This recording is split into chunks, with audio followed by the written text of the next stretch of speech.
Going to believe who I'm with here. My close personal friend, the one, the only, Mr. Mike Matheny. I've never seen you before in my life. All right, Mike, we can agree to disagree, but one thing we can agree on. Get your baseball news at one Cardinal, one Cub, and one beer. With your favorite, Vince Hopper? And the other guy? JJ? Oh, yeah.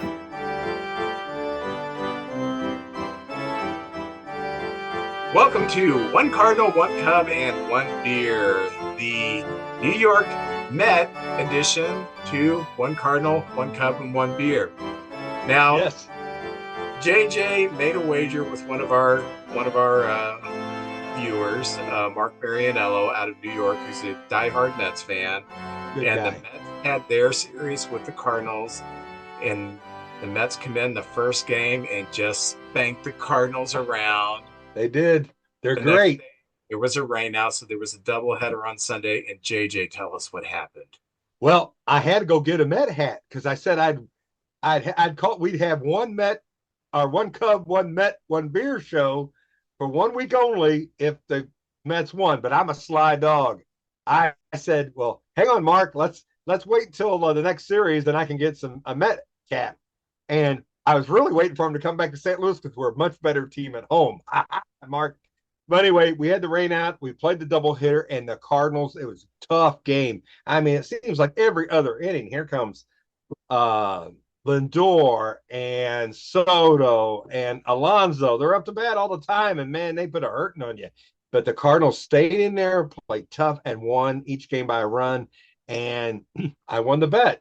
But Mark is such a nice guy. I want to honor him and the New York Mets today. So I've got my Met shirt and my Met cap. I wanted an orange one. This is the one I could find. And Mark is wearing. He said he was going to do it anyway, but on his Facebook, he's wearing a Cardinal hat and a Cardinal jersey. And I want to tell you something. He looks pretty good in the Cardinal gear, Vince. Looks real good. Here's the picture. There he is. Hey, Mark. Great. Yeah. Anyway, let's get some housekeeping done. Make sure that you like us on Facebook. Keep up with our Facebook page. We appreciate that. You can contact us through email, one cardinal or one card, one cup, one beer at gmail.com. If you are watching us on the YouTube channel, please make sure that you subscribe so you can have our information as soon as it drops. We appreciate that. If you would like to be on the show, like we have a panel coming up today. If you'd like, if you have just an interesting baseball story, let us know. We'd love to have our people be our guests, just like in Beauty and the Beast, be our guest, let our service do the rest, so on and so forth. So very good. If you would like to support us through Patreon, go to patreon.com and search for One Cardinal, One Cup, and One Beer, and you can support our efforts, and that is greatly appreciated. There will be no Beer Corner today because we did Beer Corner for the month last week, so we are just ready to roll into the opening chat. JJ, do you know what those are? They're hard to see. Yeah. I can't tell what it is back there. Those are fly strips. Oh, the flies are out already? My basement, I don't know how this happened. It was Amityville horror stuff. We had flies everywhere. I must have had 100 flies just in this little office. They were all in the woodshop part of the basement too. It was eerie. We do know that up against the house, we have groundhogs that have burrowed and made. So I don't know if a groundhog died that's near the house or what. But man, I hung up these fly strips, and I've got more in the woodshop part. Catching flies like shooting fish in a barrel. I also bought this eco-friendly spray that I sprayed because they were all congregating in this corner and this corner up here. And I would spray, and there would be 15 of them just fall, So then I decided, okay, I'm just going to bomb the whole basement. So I got the bug bombs out and everything. And when I came back in a few hours later, there was just dead flies everywhere. Now, there's still a few that come in every now and then because I'll be sitting here and all of a sudden I'll hear something buzzing and I'll see a new fly has gotten into the fly strip. But I'm telling you, therefore, I was ready to hear, get out, get out. You know, huh? Sorry, Satan, you know, little flies. It was Amityville horror stuff. It was really, really disgusting. So, I have an insect story. I'll make it quick. My college roommate, Larry Wildy. I know you're listening, Larry. Larry partaked in herbal medication that you smoke. Let's just put it that way. And he would always go without a shirt, and he was so hairy, it looked like he had a mohair suit on, you know. And one day I come in and I see a wasp. We had like a 1950s trailer that we lived in, and I seen a wasp go by, and he lays on the couch, and I'm look up, and there's like 13 on the ceiling. I went, "What the heck, Larry? Look!" And he said, "Oh my gosh!" And he looked in the corners of the windows, and there was a hornet's nest in one corner and one in the other. And he goes, "Get the door." And I said, "Okay." And he said, "Get the fly swatter." I said, "Okay." And he took both of his hands, boom, grabbed the hornet's nest, ran outside, threw him down. He said, "No." I threw him the thing, and he went like this, never got stung. It's the wildest thing I ever seen, Vince. Wildest thing I ever seen. The quickest wrist. It was like Neil Peart in a drum solo, taking out them hornets. How about that? Larry Wildy, I salute you, my friend. I am deathly afraid of stinging insects. Oh, Even yeah. though intellectually I know I've really got to bother them, wasps freak me out. And we've got an old house and we get wasps in the house, you know, about 5 times a year. And I am like going to get the wife, the kids, kill the wasp. I am not going back in the house until that wasp is dead. Woo! Shows my masculinity there. So how was your week, by the way? Hey, pretty good. Rain, getting so much rain. We got a lot of projects here at the house. Going to have dental surgery Thursday.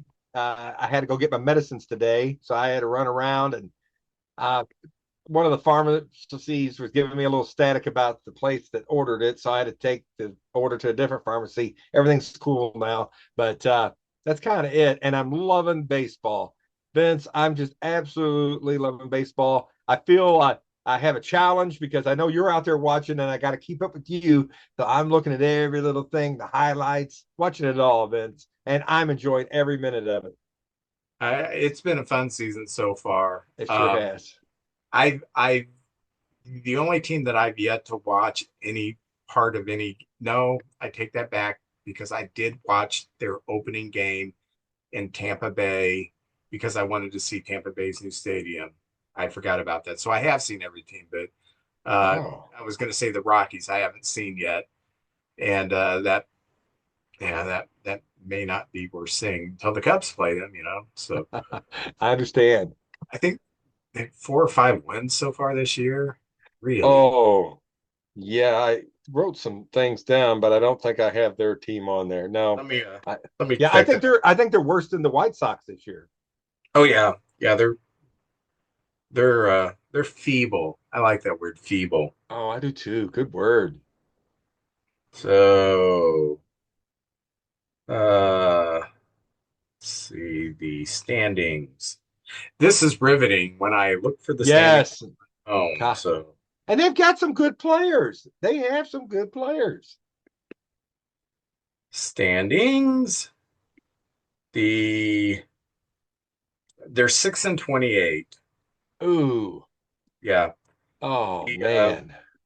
the Pirates have 12 wins. The Marlins have 13. Those are the teams at the bottom of the National League. In the American League, see, the White Sox are 10-25. So Much better than last year. better than last year. Sounds Yeah. bad. The I saw this the other day.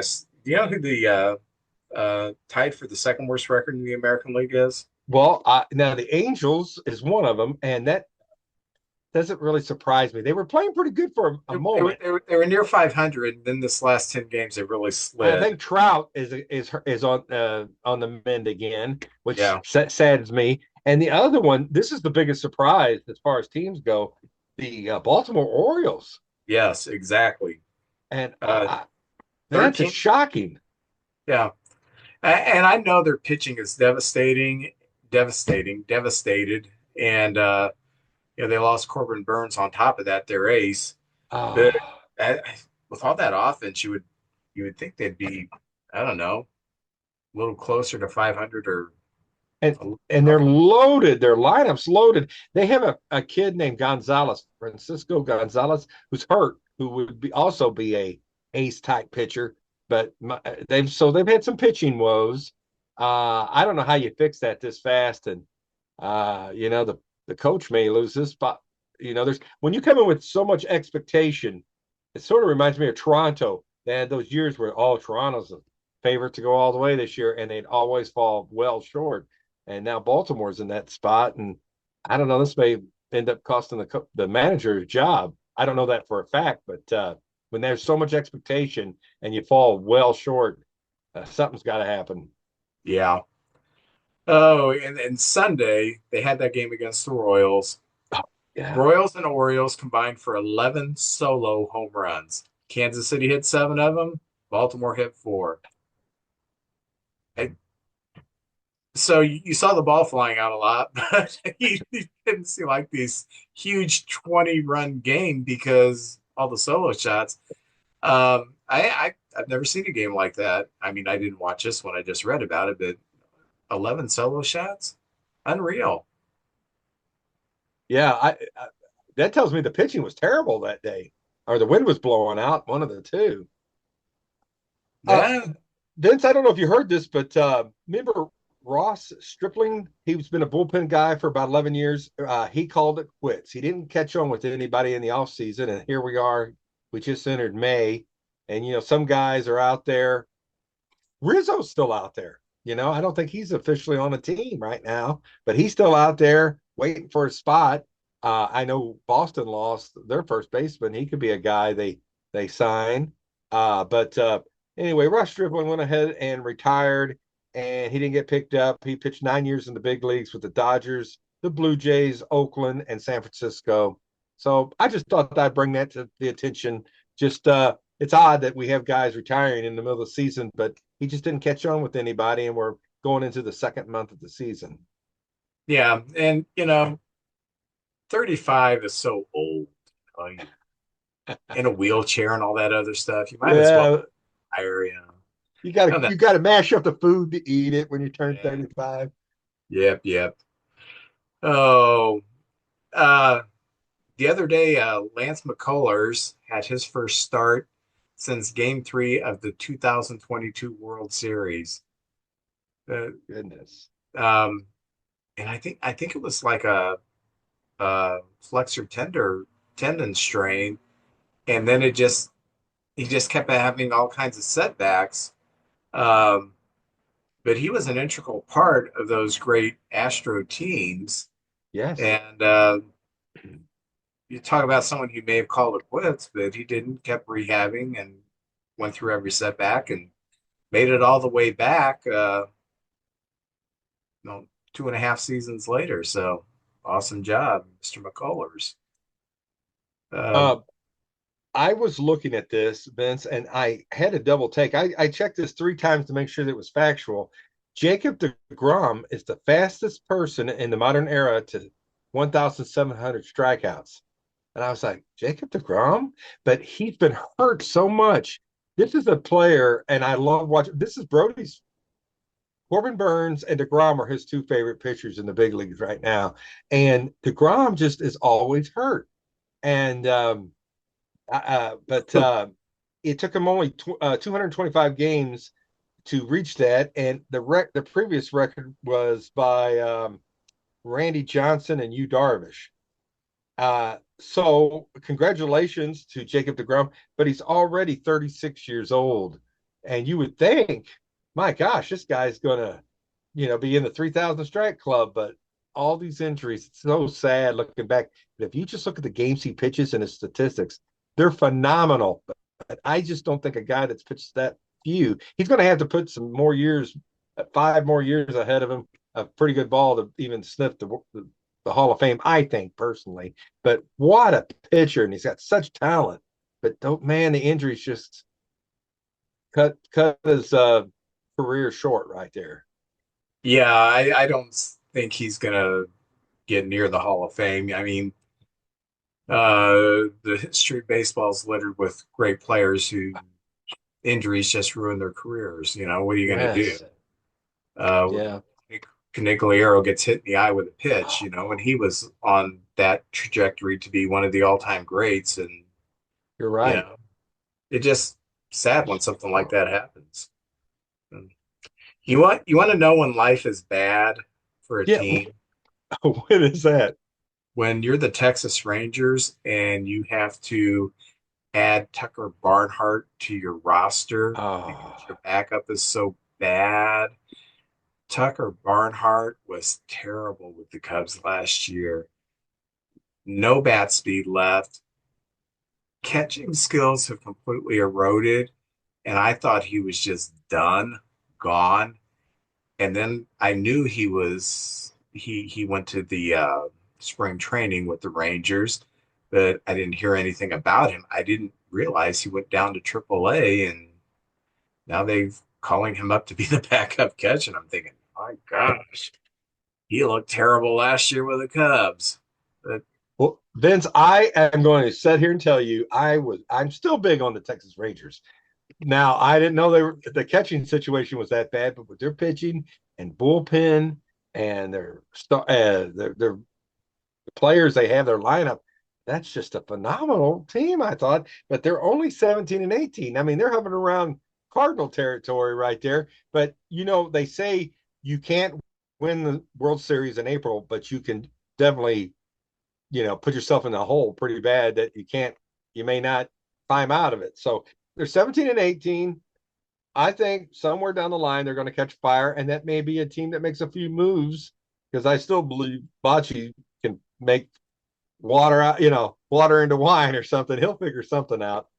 But I was wrong. So far, I do not look good on my preseason pick of them going to the World Series. yeah, I see that the Athletics are only a game behind Seattle. Um, Yes.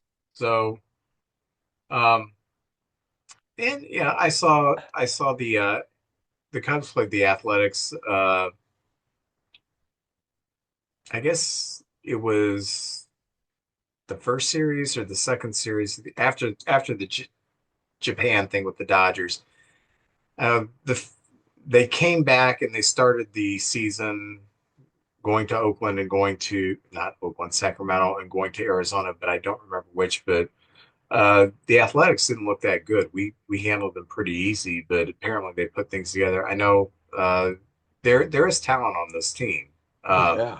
so I'm happy they're putting it together. I think it'd be so cool if they make the playoffs. And Wouldn't that be great? yeah, We'd have to watch playoff games in Sacramento.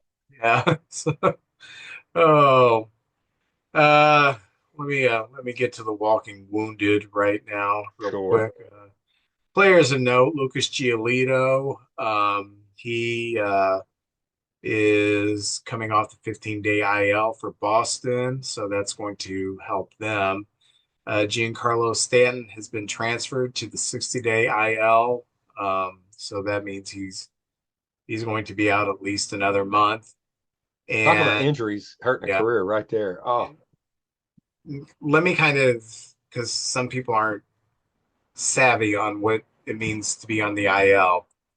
There's a 10-day IL, there's a 15-day IL, there's a 60-day IL. If you're on the 10-day IL, you have 10 days where minimum 10 days you're going to be out, retroactive from the last time you played. So if you play on a Tuesday, but they don't put you on the IL until Friday, um, those three games that you didn't play, um, those are counted. So you'd only have like 7 games to be on the IL officially. Um, and then when you're on the 60-day IL, you have to be out a minimum 60 days from the last time you played to that. So when you're in the 60-day IL, usually that's a pretty serious issue. Sometimes it's season ending. So, um, we saw in the World Series in the playoff run what his bat can mean when he's healthy. But boy, it's and you can the Yankees are only 3 games above 500 this year with all that talent. And one of the reasons is they're missing that big bat that's right there with Judge. AJ Puck with the Arizona Diamondbacks. He's been transferred to the 60-day IL. Frankie Montas from the Mets has been transferred to the 60-day IL. Blake Trinan for the Dodgers has been transferred to the 60-day IL. And Max Scherzer for Toronto has also been transferred to the 60-day IL. Those are teams that are having some issues with injuries when you have to be pushed to the 60-day IL. Also walking wounded, Jazz Chisholm. He's on the 10-day IL with a strained right oblique. Mike Trout on the 10-day IL with a bone bruise in his left knee. And the greatest player in Major League Baseball history, according to people from the Cubs who watch this guy play, Tommy Edman, is on the 10-day IL with a right ankle inflammation. So those are players and notes who are on the disabled list. Former Cub Andrew Chafin has signed with the Nationals after being released by Detroit. So I see he's still hanging around. And Kenta Maeda has been BFA'd by Detroit. So and maybe someone that the Cubs might want to look at with the injuries they've had. And I'll get into that a little bit later. And for the Rangers, they sent Jake Berger to AAA. They expected a lot out of him, and he's just not producing this year. And they also DFA'd Nick Ahmed, who's had a pretty good career playing mostly for Arizona. So the Rangers seem to be having some issues at this point in time. We've already brought up a little bit. So that's all I got for general baseball news. What do you got? You have to have something more interesting than people who are injured. Well, I somebody who surprised me this year, and you're very familiar with him. I'm familiar with him. Jose Quintana, the pitcher, is with Pittsburgh, and let me tell you, Vince, he's looking like a veteran pitcher. Sometimes when you just don't throw it by the batters anymore, but you hit your spots, you just get all the batters off balance. They can't. They're almost guessing what you're going to do, and even when they guess right, it's just a little off from where you're swinging, and you're hitting the ball off your toes. He's just looking really good. What a pickup for the Pirates! And I'm telling you what, that guy still has it. I'd have him on my team any day of the week. I think he'd be on anybody's 5-man rotation except maybe Seattle, because that team's loaded with pitching. But it's good to see him still out there doing it at a high level. So salute the Pirates there. Also, Vince, we had salute the Pirates. And I hated to see him be so good because he beat us. The Pirates beat us when Quintana pitched. The April Players of the Month. Aaron Judge, surprise, surprise, in the American League. Aaron Judge? Yeah. Judge, that's just off name. He didn't earn it. In 34. And remember, this was the same guy that the Yankee fans were booing last April when he was struggling. So, hey, here he is. And, of course, everything's forgotten. They all just love him to death now. But in 34 games, he's hitting 423, 11 home runs, just 55 hits, 21 walks. It's not fair. It's not fair. He's putting up, video game numbers there. And in the National League, Pete Alonso. So 2 New York players, one Met, one Yankee. And I tell you what, Alonso, even though Soto is not yet Soto level, Alonso has. And, he almost walked this year. There was moments where he was out there in free agency, and they negotiated and brought him back to the Mets. I'm being very nice to the Mets today. But Alonso looks so good. And he's, what he's doing, Vince? When they throw outside, he's so strong, he's able to take it the other way. I thought of that home run he hit in the playoffs that knocked Milwaukee out of the playoffs, where he just took it right to right field and it just snuck over the wall. But that dude he's got a lot of power. 35 games, a 344 batting average, 8 home runs, 31 RBIs in 1 month, and 43 hits. And he's got 25 walks and 24 Ks. That's special. And that's one reason the Mets are doing so good. And that's a very good team right there. And we are officially done with the Mets. So that makes me very, very happy right there. And it seemed like I had one more interesting stat on a player. Um, let's see. Oh, Cody Bellinger got his 200th home run. And so congratulations, Mr. Bellinger. I know he had one really good year up there in Chicago, and he's still out there doing it. So 200 home runs. That's up there, starting to get up there, man. So that's my general baseball news. Okay, I wanted to bring one more thing up. This left fielder for the Reds, Callahan, playing in his Ooh. fourth major league game, Oh, he hit the wall in Atlanta last night, and it's the most wicked crash into a wall I've ever seen. And I don't know how injured he was. I saw that he did walk off the field under his own power, but geez, Beazle, he was running full speed going down, and he hit the wall as he was falling down, and his body just crumpled. It was, and I hope he's okay. So, and did we you? also, yeah, yes, I saw that, and I was like, I wish I hadn't seen it. It was that kind of crash. Looked like his arm went in a awkward position, bent the wrong way, and then he just crumbled there. And oh, I felt Uh, felt for him because it basically we love the game. We want to see our team win, but I don't want to see anybody injured. Anytime somebody gets hit with the ball and it's going 98 miles an hour, I'm like, oh, because Vince, I can't.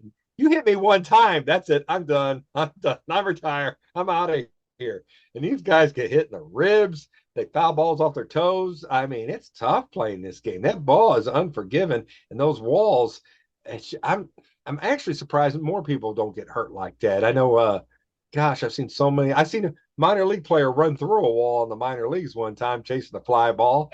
I've You seen know, that one. yeah, it was full blast. Thank God that wall gave. My gosh. So, when you played baseball, were you ever hit with a pitch? Oh yeah, right in the back. I was only hit once. And the in all the baseball I played growing up, I got nicked in the shoulder once. I mean, just barely nicked me. And this was how the umpire said, "Did it hit you?"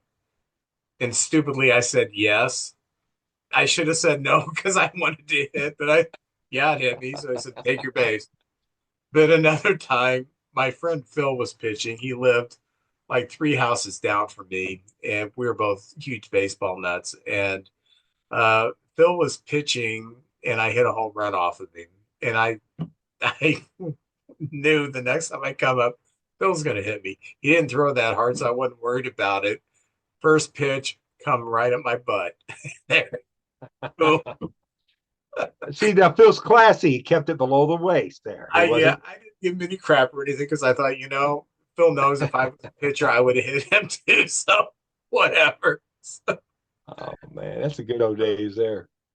Well, JJ, what's going on with the Cardinals?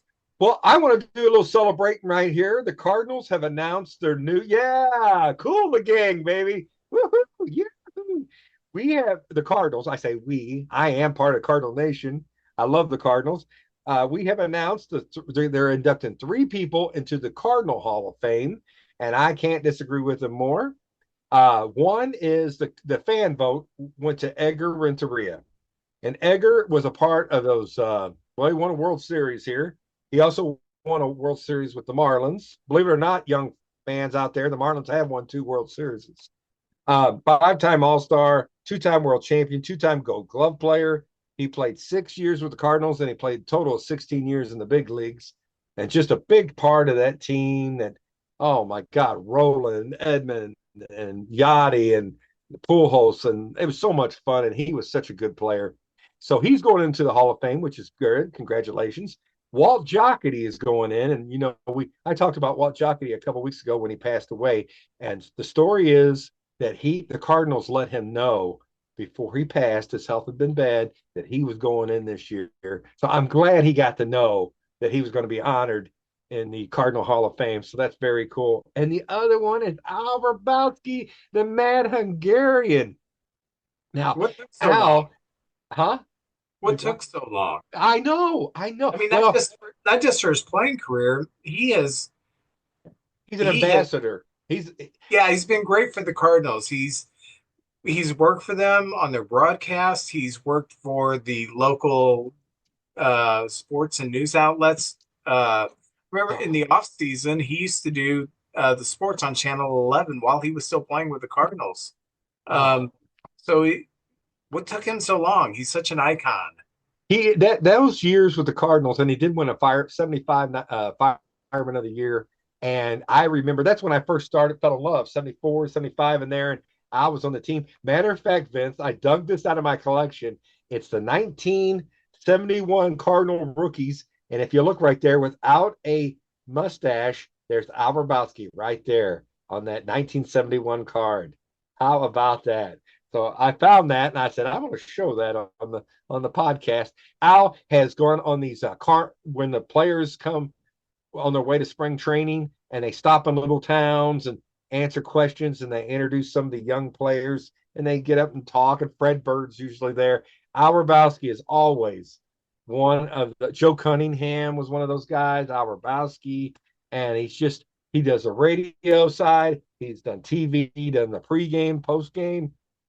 I have a quick story about Al. I was sitting the one time I went with Troy Lue's family, and we were sitting in those fancy suites where you get all you want to eat and drink for 7 innings.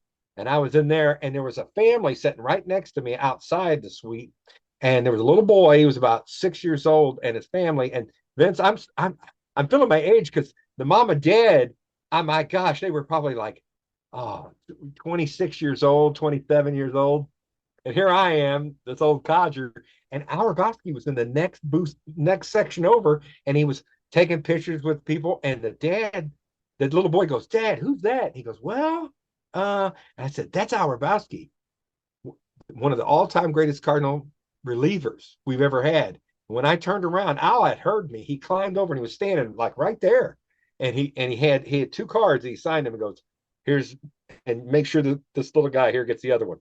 So I handed it to him, and the family went out, and Al talked to him and took pictures with the whole family. Al Hrabosky, class guy. So I'm very, very proud for Al to get to go in, and I think he was really touched by, you know, the honor. So that's pretty cool. Yeah, Anyway, I heard oh, him on the radio once. Um, Someone had called in and asked him some question about when did you know you were going to make it to the majors? And he said, my first year in the minors. He said, because I could see the guys that just didn't have it, not physically, but didn't have it to stick it out. And I knew I had the mental toughness to stick it out. And I think that's a very important part about players as they go through the minors. And I've said this on here before. It's not so much the physical issues. There are players who have unlimited physical issues like Aaron Judge, and then there are players who just don't have many physical attributes that you'd think would be good for a ball player, oh, what's his name, the Cardinal player who won the MVP of the '06 Eckstein. Eckstein, yeah. Um, but you have so many great players who never make it big in the majors. So many great ones that never make it because in their head they can't get themselves to a level where they can mentally say, I can excel here. I'm not as good as everybody. It gets to them. And then you have some players like Hrabosky, who was what, 5'10", maybe. Eckstein, you have players who don't have all the physical abilities, but man, they are so mentally tough that they make it. And that's one thing I loved about Al Hrabosky. First of all, he didn't back down from anybody. Yeah, you wanna lean over the plate? Fine, I'll give you a good view of the stitches because it's coming right at your head. Um,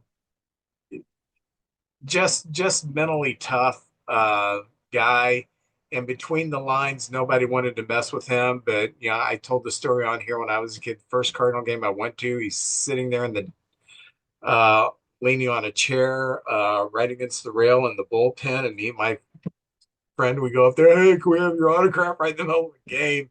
And his daughter's sitting there, and she says something like, he can't give out autographs during the game. We're like looking at her like, who are you? And then Al turned around and talked to us. Hey, guys, I just can't do autographs during the game. I hope you understand. Yeah, but we're like, but we talked to Albert Bosky, so Grabowski, that's so cool. class guy. Yeah, class guy. And I've never been up there when they've inducted people, but I'm going to try to make it for his induction. It's right there, Baseball Village, right, or Cardinal Village, or whatever it is, right behind the ballpark. So I usually there's a home game that day, so I'm going to try to go up there and just be a part of that. It's packed, so I may not get in, but I'm going to try to go up there that day. Well, I'm going to talk about Michael McCreevy. We've got this kid. He's 24 years old, and he's pitching good in the minor leagues, and he's got some really good stuff. But he's come up here in the last 2 years. Last year, he was 3-0, 2 starts in like emergency situations and 1 bullpen appearance. And last year, he was 3-0 with a 1.96 ERA. And we played a double hitter, and he came in. He was supposed to start in Memphis, but he came in and was like basically the bullpen. He came in and pitched 5 and a third inning, and just, I mean, the New York Mets, let's be honest, one of the better, probably top 5 lineups in the baseball, and he held his own against them and did a really good job. But he got sent back to Memphis, and the problem is you got Michaelis, you got Matz, and you got Fetty, and they're making a lot of money. And you also have Palante, a young player in the lineup, Livator, and then McCreevy's going to be the next guy. If anybody gets hurt or there's a trade, because I could see it maybe if somebody needs Fetty or Matz. Matz has looked really good out of the bullpen, left-handed, and has started some the 6th starter kind of situation. Him and Graceffo are the next 2 young players ready to come up. Now, I don't know if he's pitched so little. Maybe it's just they're, and he throws really good. But if he pitched every 5th day, maybe he might be exposed. So I'm not saying he's the next Paul Skeens or anything, but I like the makeup of this kid. He comes inside, outside, changes speeds, got a power pitching. He's got hit and miss stuff. So keep that name in mind, Vince McCreevy. I kind of really like this kid. And then behind him also we got Quinn Matthews, who could be up next year too. So we could have a very young rotation next year, and with Sonny Gray being the anchor on that team. This week, actually, Vince, we're playing better ball. We've looked really good at home, and we struggle on the road. But this week we turned it around a little bit. Let's see. Tuesday we got rained out. So Wednesday we had a double hitter against the Reds, and this is already this Cincinnati series here in Cincinnati. This is already our 2nd double hitter. In Boston we played, and they swept us. But we go up there to Cincinnati, and game 1 went 6-0, and Michaelis pitched much better. That was his 2nd really good start in a row, and he got his 1st win. Speaking of win, Mason Wynn went 2 for 3 with 2 home runs. Now, Mason Wynn, I like Mason Wynn. I don't want to see him fall in love with the long ball, but it is nice to see him hit 2 home runs, but he's hitting better. Him and Contreras struggled the first week or 2 of the season. Wynn got hurt, but since he's come back, he's been nothing but outstanding. He also had 2 walks, 2 RBIs, and a stolen base. And Victor Scott went 2 for 3 with a home run and a walk and 3 RBIs and a stolen base. And it was the game the Cardinals went back to back to back, which was Wynn, Scott, and then Lars Nootbaar. So, man, and I like the way they're taking their at-bats. They're making the pitchers work. They're getting sometimes 6 and 7 pitch at-bats. Even if you get out and you make that pitcher throw 7, 8 pitches, that's a win in my book. You're making that pitcher tired, and maybe they'll just hang one to the wrong guy. And we're seeing some of that going on. So that was the first game. The second game was a Cardinal win 9-1, and Contreras went 2 for 4 with a home run and 3 RBIs, and Graceffo got the win. He went 5 innings with an earned run and 5 Ks, and that's one of the futures of our team is this Graceffo kid. So we took 2. Now there was a game Monday, and the Reds won that one, so we're ahead 2 out of three, and then we played the final one as a 4-game series, and we lost 9-1. So we split the series 2-2, and there's not much to say about that 9-1 game. They just beat the crap out of us. I put trampled. They trampled us, and Livator just did not have a good start. He's throwing, like, I would say, 2 really good starts to maybe 1 not so good start. So 66% on his starts, I would say, are very productive. So split with the Reds. Then we play the Mets, and this is me and Mark's bet. And Friday they beat the snot out of us. We mentioned that earlier. It was 9-3, and the Mets just had their way with us. The only thing you can really hang your hat on is Wynn went 2 for 3. He's hit 272 now, and Contreras is hitting 225. He went 2 for 4. Sonny Gray just didn't have it that game. He struggled. I've heard sometimes when people warm up, veterans will say, about a third of the time, I have it. This is my day. About a third of the time, they ain't got nothing. And about a third of the time, they're just kind of tweaking it, trying to figure out which pitchers they can use that day. Well, that day, Sonny Gray did not have it. And I like Sonny Gray, but that was not his day. So thank God we had a rain out. I had to go buy my Met hat because things were not looking good. But we played our third doubleheader already of the season, and that was Sunday.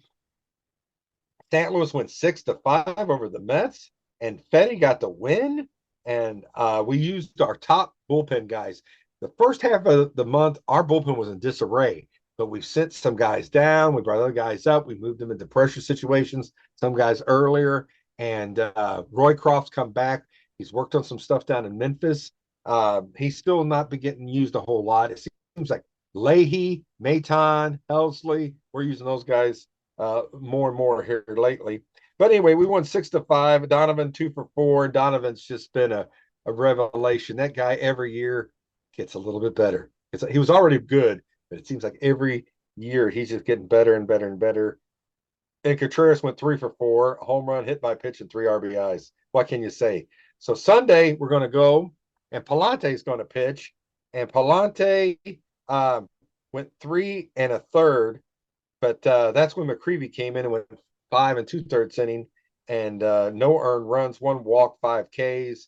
Outstanding. Burleson hit his first home run. Burleson's one of those guys, Jordan Walker, Burleson, and Gorman, that's just a little underachieving, although Burleson doesn't get to play as much as the other guys, and he's starting to look pretty good there. So we took 2 out of 3 against the New York Mets. That's big in my book right there. And then Monday we played the Pirates and beat them 6-3. Boy, the Pirates, poor Pirates. They're only scoring about 3 runs a game. We had quite a few home runs in that game. It seemed like the ball was sailing out of the park. So for the week, 2-3, 4-2, 5-2 for the week, and we're 17-19. But we got Paul Skeens tonight, and knock on wood, so far he's pitched great against us. But we've kind of taken it to Paul Skeens, and then hopefully we're going for a sweep tomorrow, and then we head out over the weekend against the Washington Nationals. And I'm excited, Vince, because they've got those 2 young outfielders, Woods and Cruz, that I can't wait to watch them guys play. So that's it in Cardinal news, and man, things are looking a little bit better this week. In Cub news, the big news is that Shota Imanaga. Earlier in the week, he started against Pittsburgh and was pitching great, and he started getting cramps. So they took him out, and no big deal. People get cramps. He was going to cover, and the next start was that against Milwaukee. Yeah, against Milwaukee. He was running to cover first base on a ground ball to second base, and he started hobbling on his way to, and so he's got a strained hamstring. So he's on the 15-day DL. By the time he rehabs it and then gets a little work in the minors, he's going to be out probably 4 to 5 weeks. So we're going to have to cover that. Who is going to cover that? Chris Flexen is now on the major league roster for the Cubs. He's looked good coming out of the bullpen. He has been a very solid pitcher in his career. Is Flexen going to take his spot? Brad Keller has been a starter, and he's looked pretty good in the bullpen. Is Keller going to take a spot? Jordan Wicks, we still have him in AAA, and he has been in our rotation before as a number 5 starter.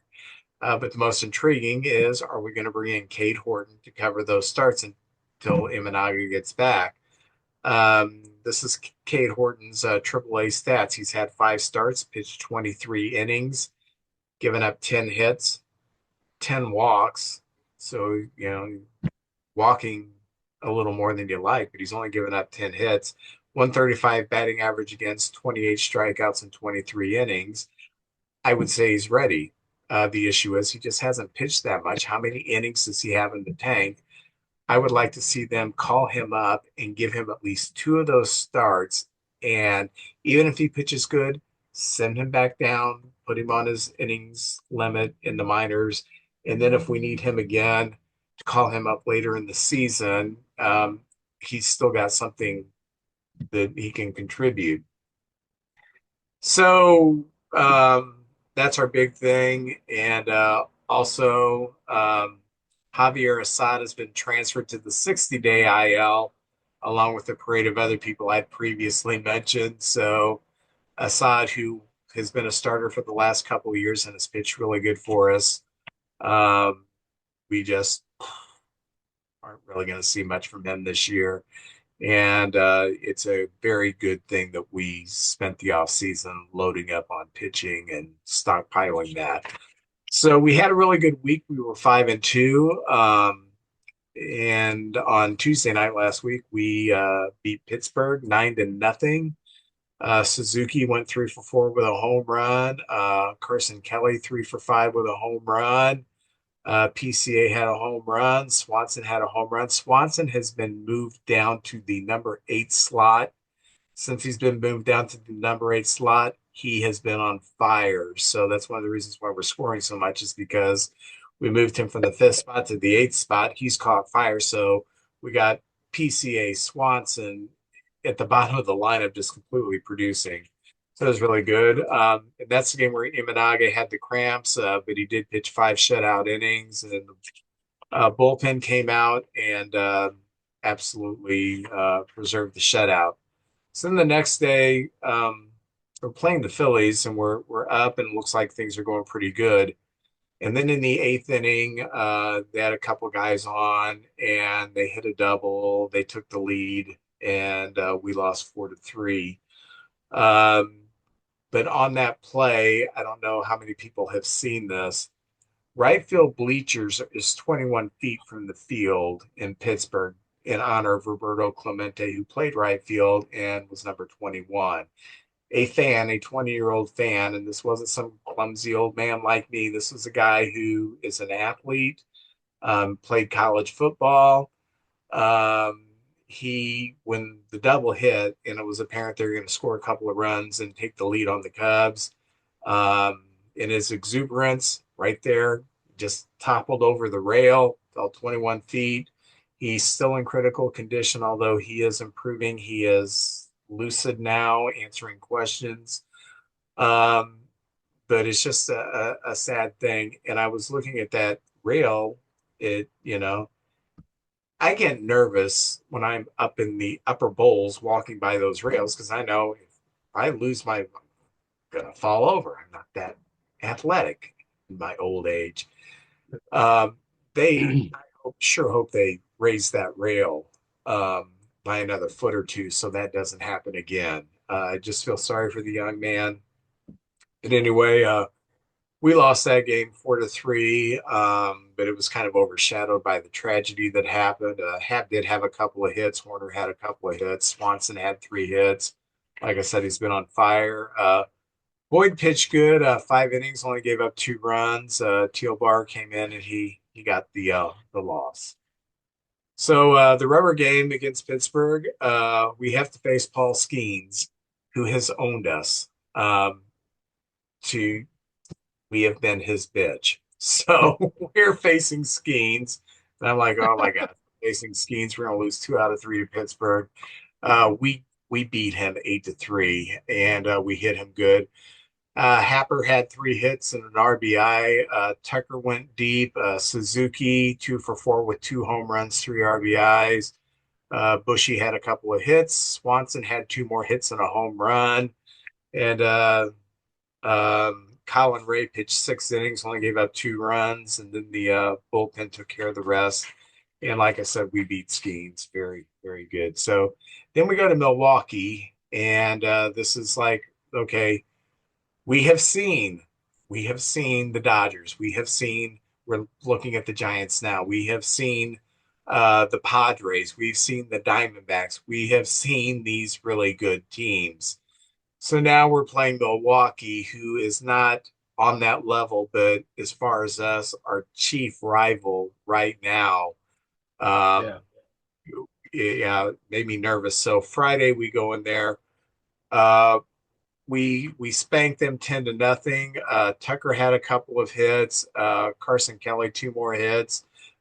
Bush hit a grand slam. Horner had a couple of hits. PCA 2 home runs. Woo.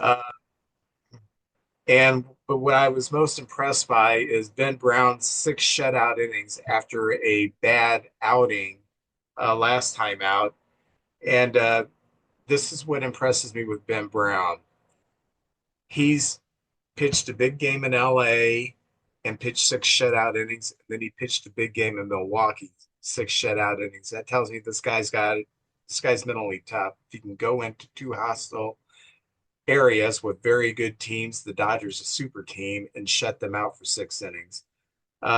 So he went to 3-2, and Chris Flexen came in, pitched 3 innings of 1 hit ball. So then on Saturday we play Milwaukee. A good friend of the show, my daughter's boyfriend Brendan was at the game. He actually flew home for the weekend to see the Cubs play the Brewers, and his mother Kim, who's also been on the show, they went to the game. But the Cubs got the better of the Brewers, 6-2. Hap with a couple of hits. Tucker hit another home run. PCA another home run. Swanson another home run. So we played really good. Tyone 6 innings, 2 earned runs. Then the bullpen did the rest. Then on Sunday we ran into David Peralta, who nobody was going to beat him. He was throwing some nasty stuff. We lost 4-0, got shut out. Nothing much to say there, and that's the game. Imanaga covering first base had the hamstring strain, so he got the loss. Even though he pitched good 5 2/3 innings with only 2 earned runs. So then yesterday we played the Giants. Come in, another team that's playing really well, and we won last night 9-2. Hap hit a home run, drove in 3 runs, also had a sacrifice fly. Suzuki had a couple RBIs. Carson Kelly hit another home run. It's unreal. This guy is going to be an all-star this year. Just doing phenomenal. Swanson 3 more hits in that 8th spot. So, and Matt Boyd pitched 6 innings, only gave up 2 runs, and we got the win there. We have a guy that we brought up from AAA, Gavin Hollowell, and he's pitched, I think, 5 innings of Major League Ball and has not given up a run yet for the Cubs. He doesn't have the same pitch mix, but his arm slot and the way he slings the ball, he looks like a right-handed Chris Sale. Just Really? doesn't have the same pitch mix, doesn't throw that stupid slider that breaks. Oh, yeah. And he's right-handed, but I kept thinking, the way he's slinging the ball with his arm slot, he's reminding me of someone, Chris Sale. So he's done well. He came up, he pitched 3 shutout innings, I think against the Dodgers. I don't remember. And then we sent him right back down, and then and now he back up. So that's the Cub news this week. So good week, 5-2 record. All right. That's kind of go by weekly intervals. That's the way I look at the season. 5-2. But I'll take that. You guys are 5-2. We are 5-2. We both should be very happy. I'm happy. Yeah. How can you be happy? You're wearing a Mets hat. Oh, JJ, you know who else is happy? Oh, that guy, you can't get him to stop laughing. He's kind of a wild man. Jeremy Connor? Jeremy Connor's always happy. Oh, yeah. Comes a time in every man's life when he needs some advice on relationships.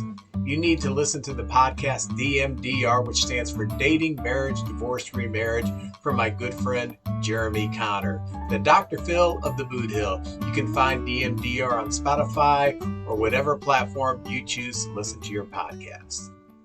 And welcome back to One Cardinal, One Cup, and One Beer. And we are having our abbreviated panel because two of our guests could not make it last minute. So, Jim, you're it. We're just going to shut up and you're going to talk for 25 minutes. That's how it's going to go. Hey, I'm He's glad got to the be knowledge. You've got the knowledge of 3 regular fans, though. here. I don't know if I can go 25 minutes, but I have some notes. So Hey, all right. Wow. Our first guest with notes. What about that, Vince? That's typed, amazing. single spaced. You don't have to have a beer on you. He can do beer corner.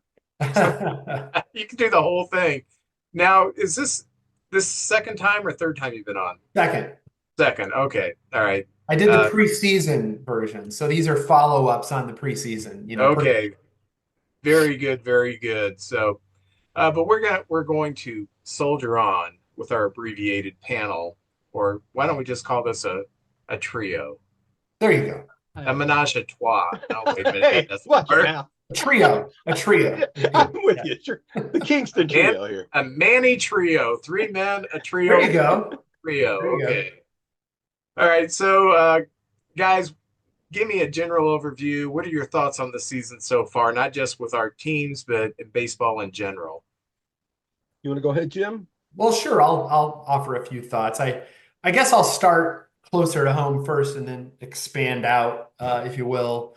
So in the Central Division, when we had our preseason chat, I said I don't want to say I like the Cubs, but I like the Cubs to win the division. I thought they were clearly the best team heading into the season.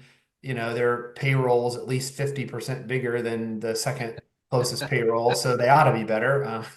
But their payroll's 50% higher than the St. Louis payroll, as opposed to the Mets payroll that's 3 times the Cardinals payroll. So roughly, but I thought the Cubs would win the division. I didn't think they would have it wrapped up by mid-June, which I'm thinking is looking like what we're going to see the way they're going. The thing that's so impressive about the Cubs is they have built this excellent record. I think they're only a game or 2 off the best record in the National League. And they've only been playing, it seems, winning teams. Every time I turn around, they're playing the Dodgers or the Mets or the Yankees, it seems like they have Giants right now. the Giants right now. Yeah. It seems like they have built this great record playing only some of the best teams in baseball. And I looked at their schedule, and after they get through another 1 or 2 teams with winning records, they've got like 6 weeks straight playing losing teams. So, man, they could really, gosh, it is their division to lose. And I knew the Kyle Tucker signing would be a big thing for the Cubs, but man, he seems like he kind of reminds me in some ways of having an effect on the team like Albert Pujols did for the Cardinals. Everybody else just seems like they're a little bit better because they're on the team with him. And I don't know if you'll feel that way, Vince, but man, what a huge signing that turned out to be. There's lots of other good players on the team too, but my main observation about the Central is it's almost over already, I feel like. And not to throw in the towel, but you drop down from the Cubs and you got the Reds, the Brewers, and the Cardinals, all basically 500 teams. The Cardinals, as we sit here, are 2 games under, but if they take care of business against the lowly Pirates this week, they ought to be back to 500 or close to it. The Reds and Brewers, I don't think either of those teams is much better than a 500 team. And then, of course, the Pirates.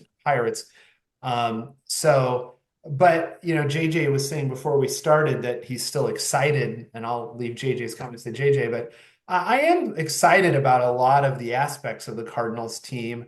The really young players, looking at some of the advanced metrics, Well, Brendan Donovan, I feel like is our all-star.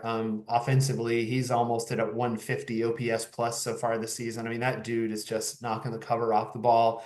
But then a lot of other guys are up in the, one teens, 120 OPS plus range, which is really good at this point. Mason Wynn, I totally feel like he's our future at shortstop. Newt Barr's off to I think a really good start. Victor Scott, I totally feel like he's our center. We have our center fielder, and we needed somebody to take that job. He's doing it. Arenado is it hasn't been quite as good in the last 10 days as he was before that, but he's still better than last year. So he has improved on his 24 season, I feel like so far. I see that Contreras jersey back there, JJ. Yes, He's right turning it there. on. He's after his slow start, he's starting to play like the guy we expected. I love our young and rising catchers, Herrera and Pozo. They've both been great offensively so far this year. Pajes, not so much. His OPS plus numbers are not great. But overall, the Cardinals are seventh in the league in scoring. So, we're I feel like we're a little better offensively than we were last year, and that's not bad considering we lost Goldschmidt. Um, a disappointing season so far for Gorman and Walker, the two guys who they went into the season saying, hey, they're gonna be playing every day or close to it, and we're just gonna finally either make a decision. They're gonna be big parts of the team in the future, or they're not, and I'd say the jury's still out for both of them. And then I like that Alec Burleson is starting to heat up a little. He started off a little slowly, but he's hit a couple home runs in the last few days. So I really like his chances of being sort of a big guy off the bench. Mostly, I don't think of him as at this point yet as an everyday starter, given the rest of the lineup. That's my quick take on the offense. On the pitching, the starters have actually been pretty good this year. I saw a stat a few days ago that we were unbelievably leading the National League in quality starts, which I'm not sure if we still are, but we were doing okay. And every one of our starters has an ERA in the fours, except for Liberator, who's in the threes. So he's doing well. Fetty and Palante have kind of tailed off in their last couple of starts. That's not been encouraging. The bullpen hasn't been great. Overall, we're 10th in the league in runs allowed, which that ain't going to get you to the playoffs. So, about a 500 team. And I think they'll end up being about a 500 team. And anyway, that's my quick thoughts on the Cardinals. And baseball overall, man, I feel like the National League is better than the American League. You look Oh at all yeah. these good teams out in the National League West. You look at the Mets, who are scary. The Phillies are going to get better. I can't believe the Braves will be under 500 for long. They're too good. They just got off to that 0-7 start that they're trying to overcome. But this ought to be another league for the year for the National League, and whoever goes to the World Series, I feel like will be favored, no matter who comes from the AL. So those are I don't know if that was quick, but that's my take on the season to date. Let me ask both of you this: with I don't want to say conceding the division, but the Cardinals did go into this year where we are rebuilding. Uh, Honest with the fans, and I thought that was awesome. Would you have a problem if they trade Arenado well before the trade deadline in order to open up that third base spot, put Gorman out there to see if he can, if he has a future, or do you see the value in holding on to him for his leadership or whatever? Well, I'm a sentimentalist. Yeah. I love it when the legendary players play the rest of their career or all their career with the team. I hate to see him leave, but for the good of the team, and he makes a lot of money. And for him, there was only a handful of teams he wanted to go to. And I don't know if you guys saw, but the first baseman from the Red Sox is out for the year. Oh. And that was if they didn't get the story is if they didn't get Bergman for third, Arenado was going to Boston, but then they did get Bergman at the last second. Yeah. There was some negotiations. He went out there. Devers is the DH. I don't think he wants to learn a new position. Or I'm just listening to these radio shows, and that's what they're saying. But Arenado did say he'd be willing to play first base. He did say that. You're right, JJ. And he would Boston's one of the teams he would like to go play for. I'd hate to see him go because that's a Hall of Famer right there. But Vince, what you said is I'd like to see Gorman as a third baseman naturally. Jordan Walker was a third baseman all through high He school. was, yeah. He could get some shots at third base. This kid Barrios, who came on, and He's looking good. he's very athletic and got a heck Yeah, of an arm, but he's not as accurate as Wynn. yeah, But he's got an arm on him. He could probably play Thursday. Donovan can play anywhere. I think yeah. he's the emergency catcher on the team. He So probably is. I Yeah, think he was the third catcher yeah, in case of emergency. So I would, and if we could get a good prospect, yeah, I yeah. don't know. You always want pitching. You never have enough. And Chaim Bloom came out of that organization, and sometimes like Dallas Green knew what the Phillies had, and he grabbed Ryan Sandberg. Maybe we can get a Ryan Sandberg kind of guy coming out of Boston. They seem to develop hitters. Yeah. I don't know what it is about Boston, but they develop hitters since the beginning of time. And man, I'll take another hitter any day of the week. But I would prefer pitcher and me. With Arenado, we ought to get a couple things. And to be honest, Helsley. To be Yeah. honest, Helsley's had a lot of injuries. He's been up and down. Now, last year was the year he seemed to put it all together. But Yeah. he's got 6 saves. Man, this might be the time to move him and get some prospects. And I'm telling you what, I've heard rumors of quite a few teams. I've heard Chicago Cubs. Oh Now, yeah, uh, we did apparently inquire about him during the off season, and were immediately shut down by the Cardinals for not trading In the division, the division. or So specifically to the Cubs, probably. but you know what? The we Cubs gave have. you Bruce Sutter 40 years ago. You Come did. Yes. And Lou Brock. Thank you very Yes. much. We're still happy about that. Yes. Yeah, but the Cubs have rated a very high minor league system, and if you could get a couple of, a primo guy and another guy in there, heck yeah, who knows what could happen? You're starting to build a really good team for the future. So I'm not above trading anybody if it makes the team better. Of course, I have people I love, and as a fan, don't get rid of that guy. Jim, I don't know how you feel, but I'm still hurting to this day over Keith Hernandez going to the Mets for Neil Allen. What the heck? I think we got Rick Ownby too. Sorry, And Rick Ownby, good, good. I was at Busch Stadium the day when they announced the trade. It went up on the board, and I saw it. It was I was there for a friend it was like senior. It was scholar athlete night, and I wasn't there for that, but I had a friend who was, and a group of us had gone to see him walk down on the field, and we're in the pregame, and we look up on the board. It's the Cardinals have traded first baseman Keith Hernandez to the New York Mets for pitchers Neil Allen and Rick Ownby.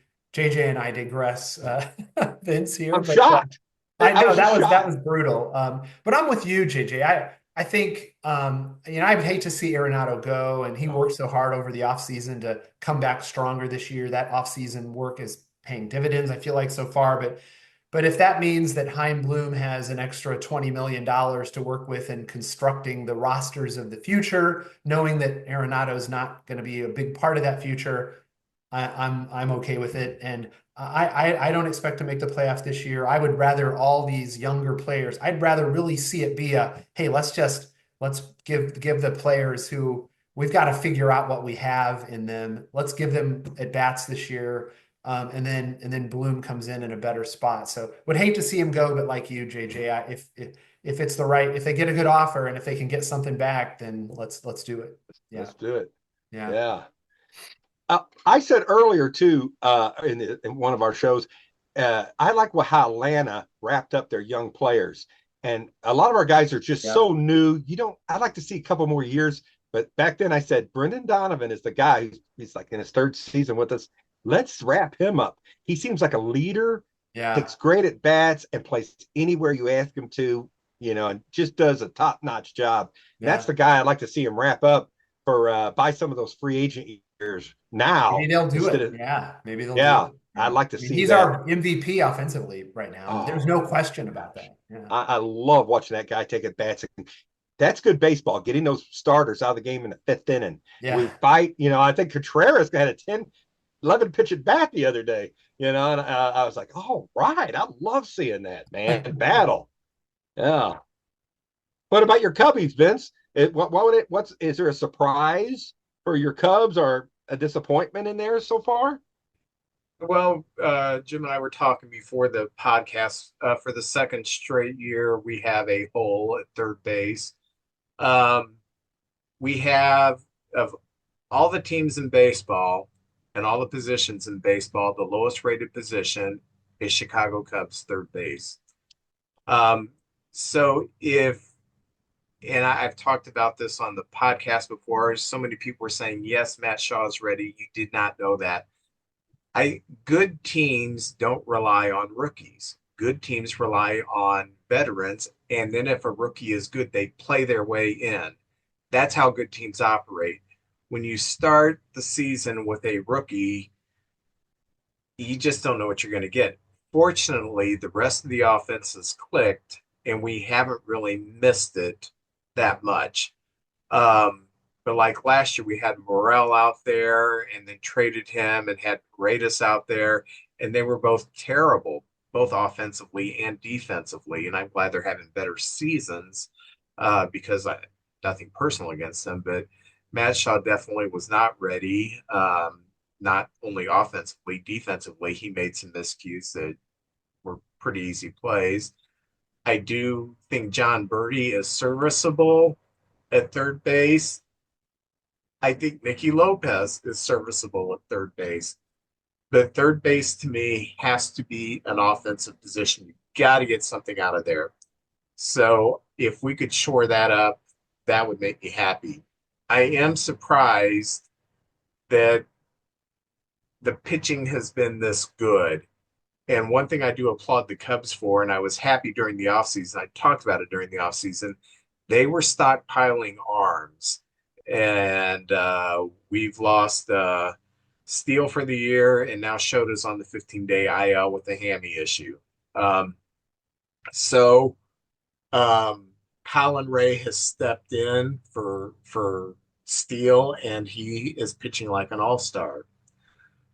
Who's going to pitch for? Who's going to come in for Shota and cover these few starts? We've brought Chris Flexen up, and he was tearing it up in AAA. And this guy has 1,000 innings in Major League Baseball, so he's not an ace, but he's good. He's serviceable, I guess I should say. Brad Keller, who's pitching really well, is he going to? Are we going to bring up Wicks back up? We have that as an option, who's been a starter in our rotation before. We have Cade Horton in the minor leagues. We have Drew Pomerantz now that's been pitching out of the bullpen. I don't think we'll put him as a starter because we only have two lefties out of the bullpen, and he's throwing so well out of the bullpen. So I am surprised slightly that we've lost our two starters and we haven't really missed a beat. But I am happy that we at least decided in the offseason we got to bring as many arms in as possible because the Dodgers proved last year things can go south with the pitching staff. And if you stockpile arms in the minors that can come up and give you maybe 3 starts or maybe through the year, give you 40 innings bouncing between AAA and stuff, quality innings, you can put yourself together a winner that way. And that's what I'm really happy about. As far as the offense goes with the Cubs, it's I think it's still the best in baseball right now. The Tucker factor is tremendous. First of all, we no longer have uh, um, Suzuki needing to be the guy.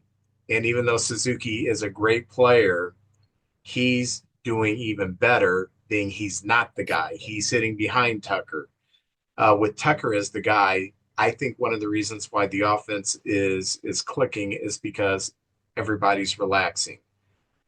We got the guy who can carry us. We have our own version of Otani or Judge, and we can just go out and relax and play our positions and do our thing offensively. And not only that, the emergence of PCA is who I think will probably be the starting center fielder in the All-Star game is unreal. this is how good he is. He's lightning. He catches everything. He gets the balls that no one else is going to get to. He has 9 home runs. Tucker has 9 home runs. He is tied with Kyle Tucker for the most home runs on the team, That's and he crazy. didn't hit a home run for the first month. Wow. He's just amazing what he can do. Very arrogant. He's a little Gets cocky, on people's nerves, yeah, but I'm glad we have but him he's on. good.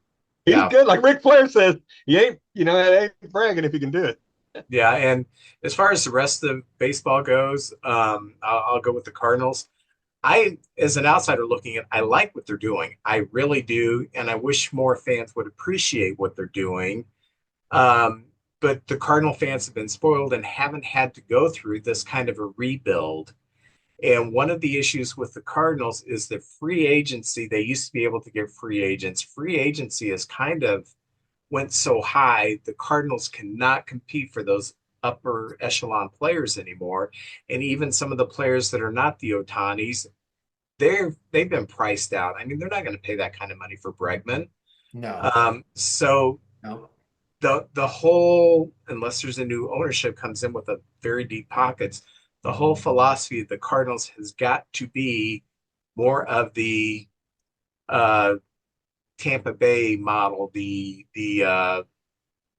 oh gosh, who else am I Uh, thinking of? You know, That's Atlanta, it. maybe. That's what the DeWitts are hoping for. I mean, yeah, the Cardinals yeah. are 19th in the league in payroll right now. And they, for throughout much of the last quarter century, they've been in the 8th to 12th range. And they've just, the DeWitts have just been spending, I mean, less and less. They've gotten more and more uncomfortable with where the league has gone. And we're almost in the bottom third of the league in payroll. And you're just, I'm sorry, but when every player, when you're playing the Mets and everybody on the field for the Mets is making 3 times as much as every Cardinal on the field, well, you can miraculously win a series, a 2 out of 3 series against them like we did this weekend. But that's my whole bigger issue with baseball is I would love to see Major League Baseball figure out how to be like the NFL, and then the Kansas Cities and Green Bays have just as much chance to win the league as the New Yorks and LAs and Chicago's. And but right now we don't have that. So you've got teams like the Dodgers and Mets with payrolls of 350 million and teams like the Pirates with payrolls of 68 million or whatever their payroll is. I mean, it's like, It's 68,000 for the yeah, Pirates. these and it's frustrating. I mean, you can hope everybody can hope to be like Tampa Bay and just be smarter. And we've got I think a guy who's going to be a really good GM coming in, Heim Bloom. But and the DeWitts have indicated a willingness to get the payroll back up once the new leadership is in place. They're not like we're going to stay in the 19th, 20th range. They're willing to spend more in the future, but I'll be surprised if they ever get our payroll up above league average. And man, it's hard to compete with the New Yorks and LAs and Chicago's of the world when they've got 150 or 200 or 300% your salary. I mean, Yeah, but unlike the NFL where every team basically has the same salary. Baseball's changed little by little. I remember when teams were owned by people like Bill Veeck. And you had that one guy, and he'd sit out there and have beers with the fans, and he had the Browns and he had the White White Sox. Sox. Yeah. But time kind of passed them by, and then there was like corporations and things that owned some of the other teams. And he tried everything, the scoreboard that it had explosions and things like that, and just fun things, trying to get fans to come to the games.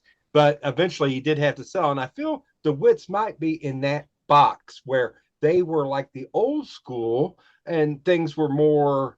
Yeah. I remember seeing headlines from the 70s. Reggie Jackson signs for $4 million a year, and everybody's Yeah. clutching their pearls. Can you Yeah. believe it? And that was a long time ago, and things have Yeah. changed so much. So maybe time has sort of passed them by. I don't know.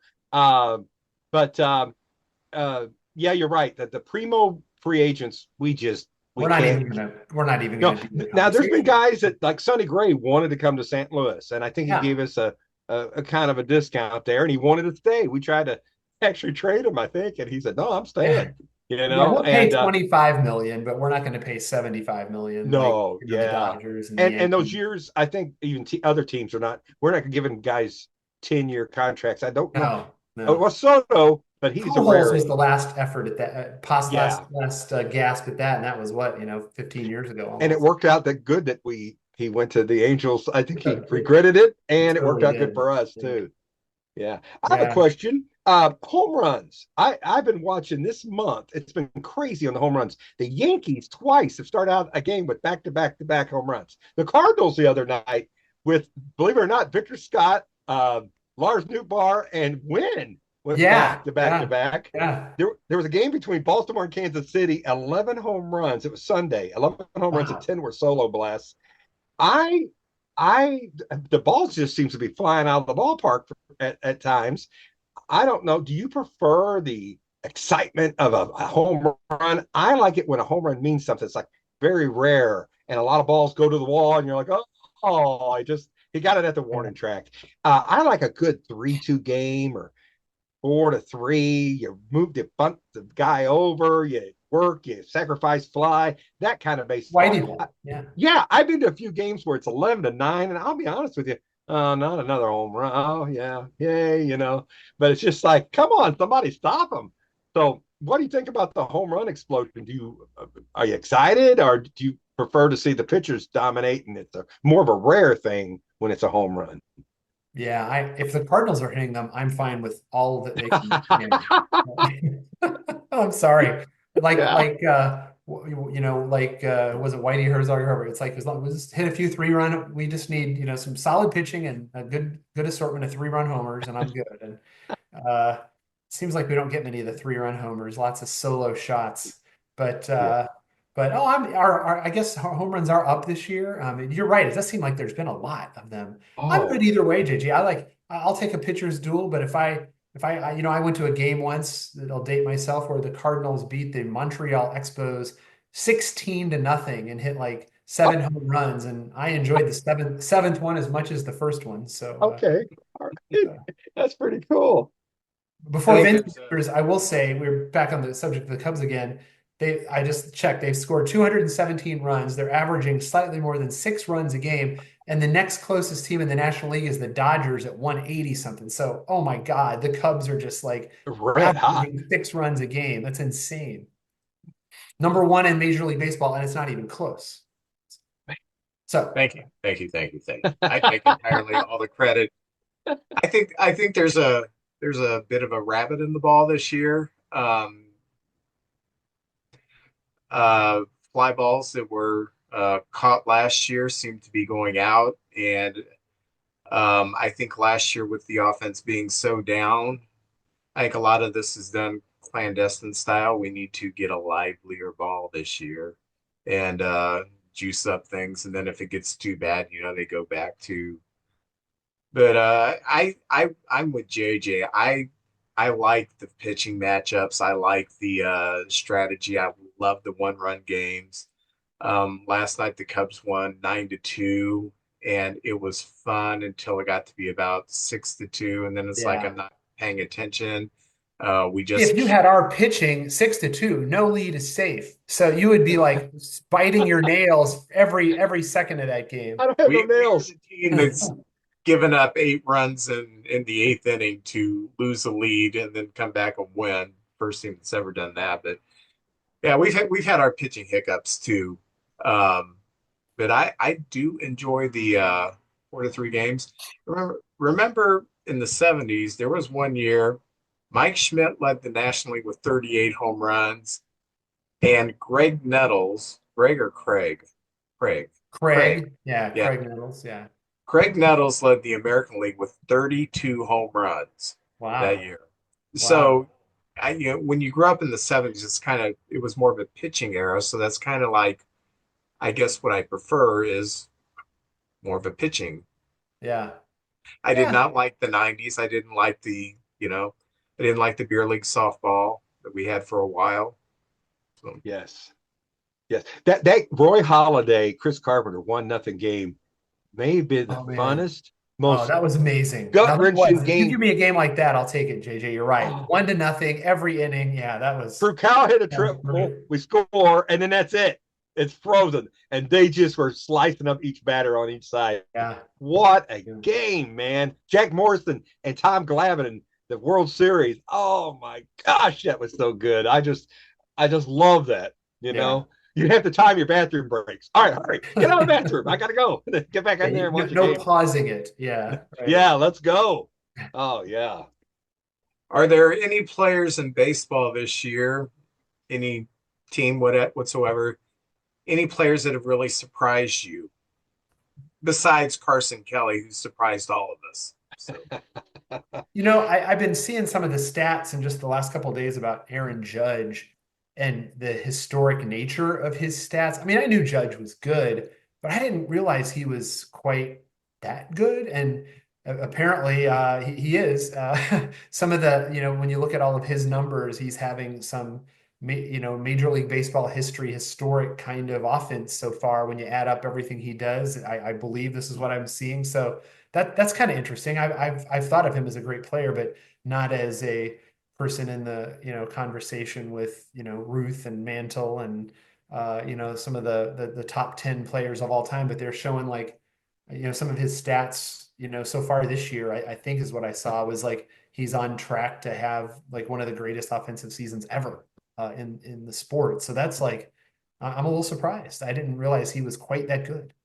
It's strange you said that because that was the first thing I was going to talk about too. I always knew he was good and seems to be Yeah, getting better. And he's a yeah, man that big playing center field at that kind of skill level. But then I was looking, and he's a 293 lifetime hitter, and he averages 51 home runs a season, which is yeah. Insane. Ruthian. Yeah. Yeah, and then 118 RBIs a season. Let's see. Um, he does strike out a little bit, but nobody's perfect. Yeah. He averages about 196 strikeouts per year, but Yeah. this year he's 30 years old now. Like, it's hard to believe he's been in the league that long, and Yeah. he's Yeah. 30 years old. But he is racking up some incredible numbers. And this year, 423 batting average. Now, I remember there Yeah. was a Not sporting news. sustainable. Yeah, there was a sporting news, but again, pitchers may not pitch to him. But the Yankees have so much talent. You can put Goldschmidt behind him, or that Yeah. Ben got the right fielder. They've Mhm. got so much talent. You might have to pitch to him, but he's hitting 423, 11 home runs. My gosh, he's just getting 55 hits already. 55 hits through In 1 month. April. Oh my God. See, that's what I I mean by know. historic. I mean, it's like, how can that be? How can he have that many hits at this? Well, there's not a field that can hold him in. That's And like that almost right, two let's hits a be honest, game. that right field porch has been like that for a long time, but Yeah. it's not fair. And then you put Judge in there, he's just knocking it, just batting practice fly balls are flying over the right Yeah. field. So God love him, man. And it's a thrill, and I want to enjoy this. I want to sit back and enjoy it. Now, another thing I was going to say is people said, "Oh, Paul Skeens," they got so used to him winning every darn game, they were like, "Well, but I checked his stats. Now he's 3-3. You're saying, well, 3-3, that's so just okay. But he's got For the a Pirates, though. yeah for the Pirates, and he was and they're not scoring any runs. You talked about the No. Cubs scoring all the runs. I think the Pirates are barely scoring 3 runs a game. But his Oof. ERA is 2.74. He's thrown 42 and 2/3 inning, 41 strikeouts, and 8 walks. And Yeah, that's batters pretty only good. hitting 199 against him. So Yeah. you think, oh, I remember George Brett hitting 390, and the next year he only hit like 330, and they were like, that he's lost it. Well, Paul Skeens is putting up great numbers, and he might be the all-star pitcher if you go by the other Oh, he will. I things think right you're there. right. And he's one of the few players who I will go to see the other team. Like, I want to go see the Dodgers. I mean, just because the Dodgers. Yeah. Well, they're rock stars. I would go up to Cincinnati from here in Louisville to see the Pirates if I knew he were pitching. Okay, I'll go to see that game. I want to go see him. There aren't many players like that who I'll travel just to see a particular player. But the Dodgers and the Pirates are two who I'd want to see some of their players. Yeah. I'm exactly with you. What about Yeah. you, Vince? Any names that you're surprised by or excited about, other than the Cubs, of course? um, and this is because he's just torched us this year, and I know he's on the DL right now. Eugenio Suarez has been so good this year. I am sad to see that he's injured. We're done with him. I don't care if he hits 70 home runs now. um, he's always been a good, an above average good player with good power. Yeah. But it seemed like this year things are really clicking.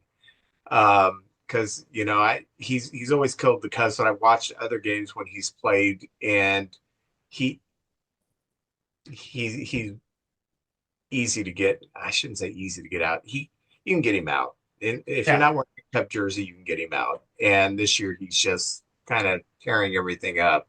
So that has really surprised me how well he was playing this year. Um, I'm I don't know if I'm surprised. I'm really impressed with the Brewers second baseman Bryce Turang.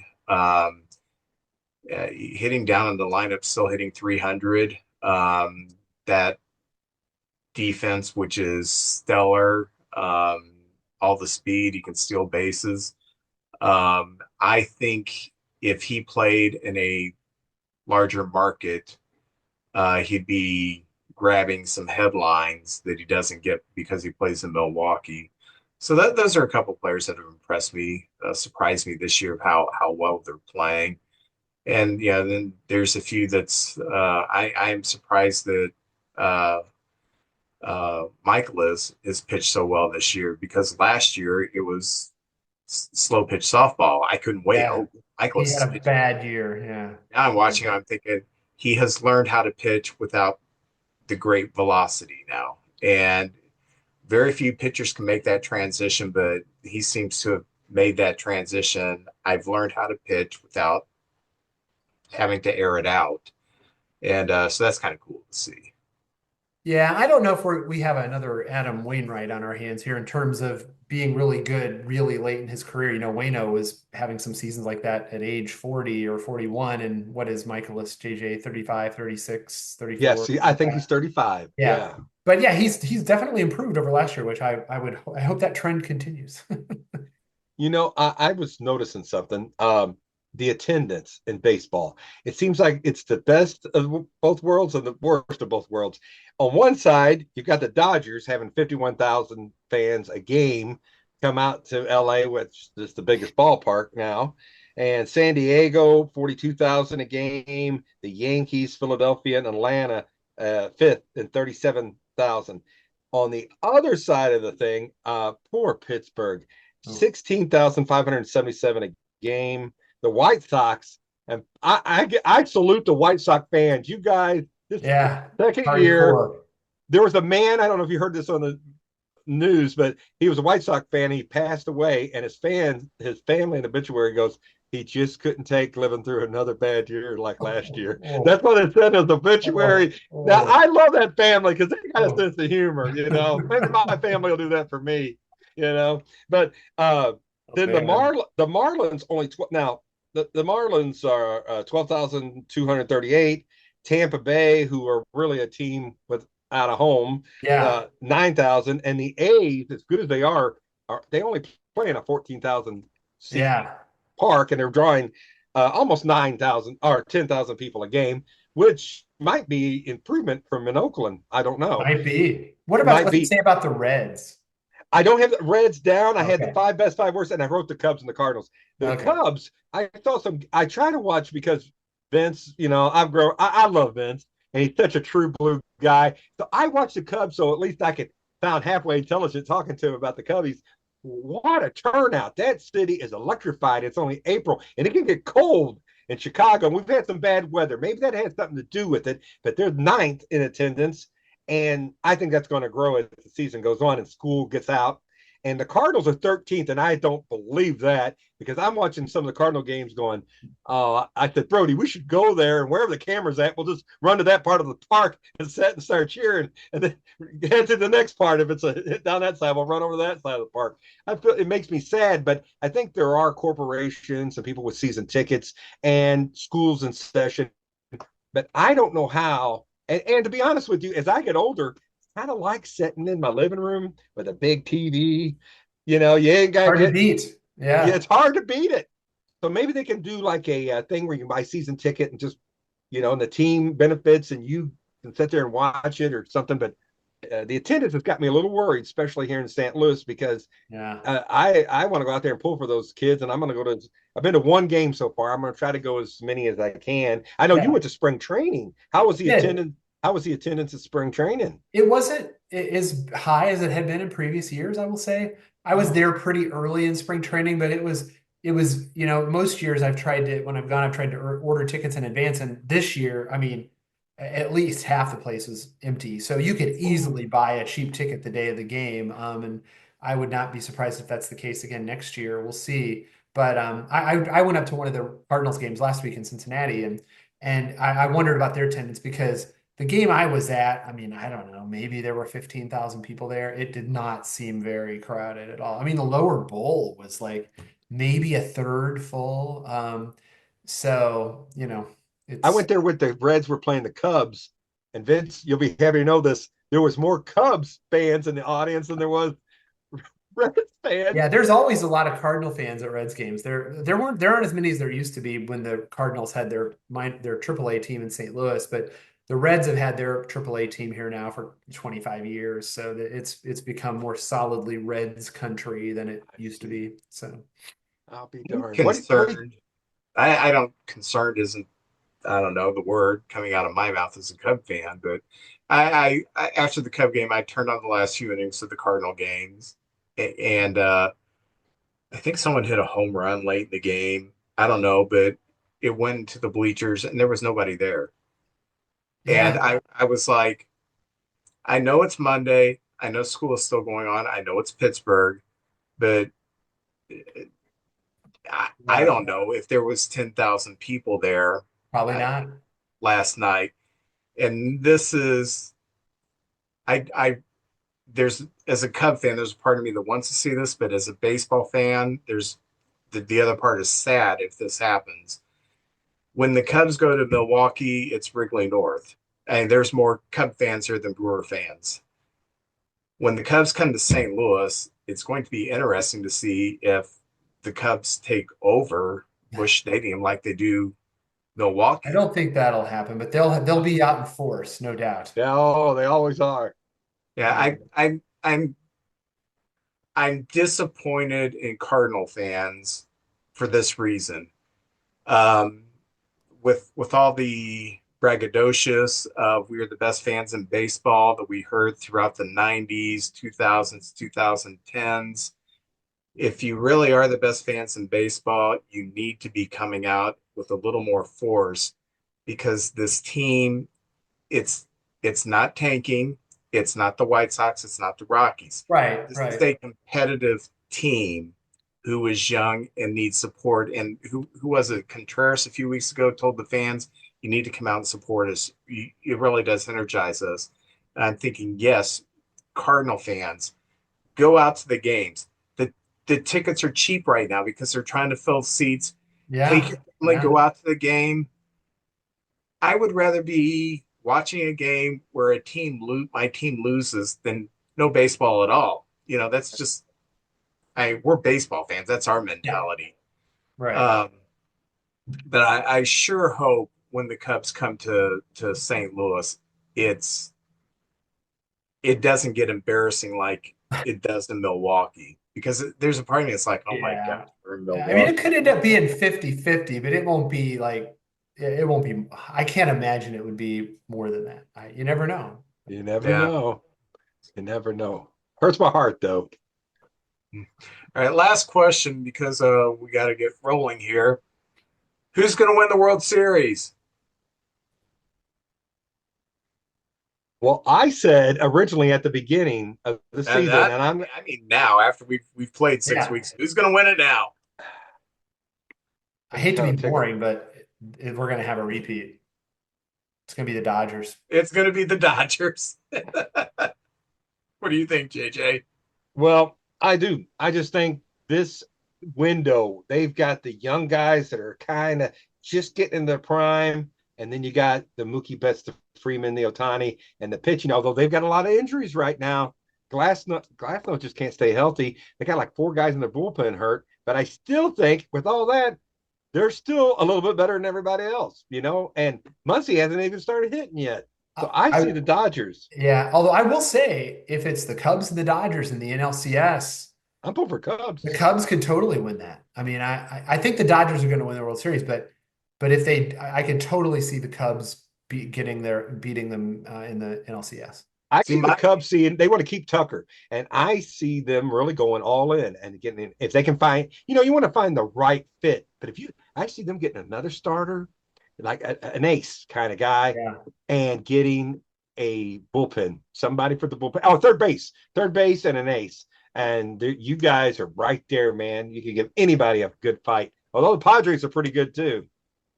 and my issue with the Cubs is we would be contenders if 1-2 Shota Imanaga. I like that. Not Shota, Steele Imanaga. Yeah. With Steele out for the year and Imanaga now, the start before he had cramps. He had to leave early with cramps, and then this start he has the full strain of the hamstring. If this is an ongoing thing this year, we can get one ace in a trade. We can't get two aces, and that's why I'm kind of. I think if we do make the playoffs, we're going to have a tough time getting the pitching straightened out. Although Matthew Boyd has thrown very well this year so far. Tyone has thrown very well this year. But there's something about when you get to the playoffs and you're that really good pitcher, but not quite an ace, that third type starter, those guys tend to kind of crumble in the playoffs because, you don't have the Pittsburghs and the Colorados to pad your stats with. You're facing the Yeah. Dodgers. Yeah. It's very stressful pitching against the Dodgers, I'm sure. But right now, oh my God, how stressful is it pitching against the Cubs? 6 runs a game. I mean,